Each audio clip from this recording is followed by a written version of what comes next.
Surrounded by people who used to say that rhyme about sticks and stones. As if broken bones hurt more than the names we got called, and we got called them all.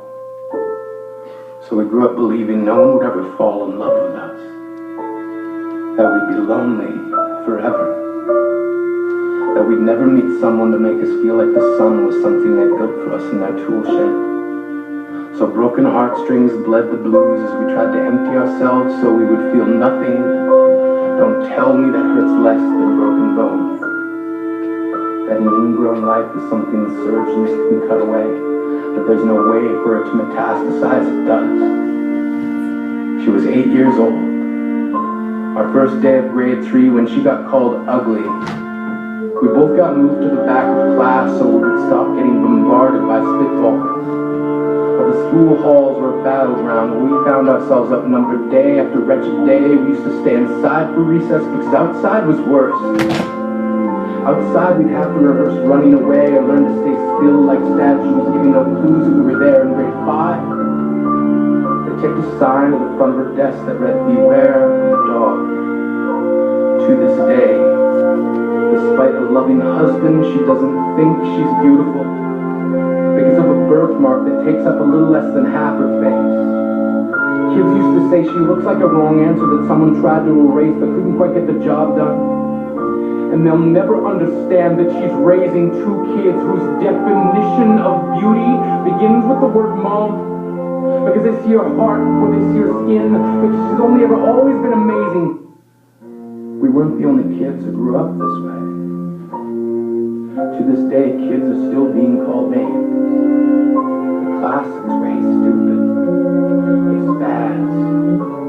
Seems like every school has an arsenal of names getting updated every year. And if a kid breaks in a school and no one around chooses to hear, do they make a sound?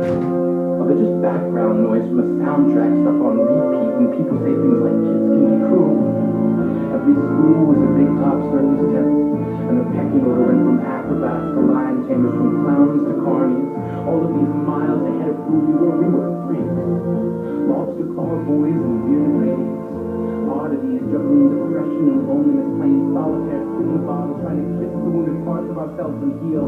But at night, while the others slept, we kept walking a tightrope, practice, yes, some of us fell. But I want to tell them that all of this is just a breeze. Left over when we finally decided to smash all the things we thought we used to be.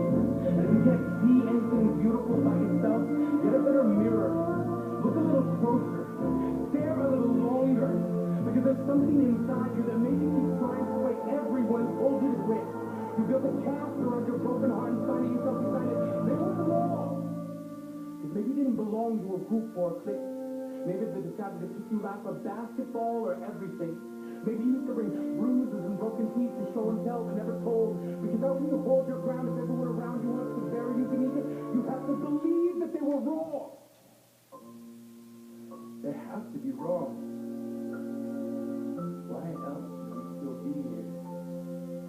We grew up learning to cheer on the underdog because we see ourselves in that. We stem from the root planted in the belief that we are not what we were called. We are not abandoned cars stalled out and sitting empty on some highway. And if in some way we are, don't worry. We only got out to walk and get gas. We are graduating members from the class that we made it. Not the faded echoes of voices crying out names will never hurt me. Of course, they did. But our lives will only ever always continue to be a balancing act.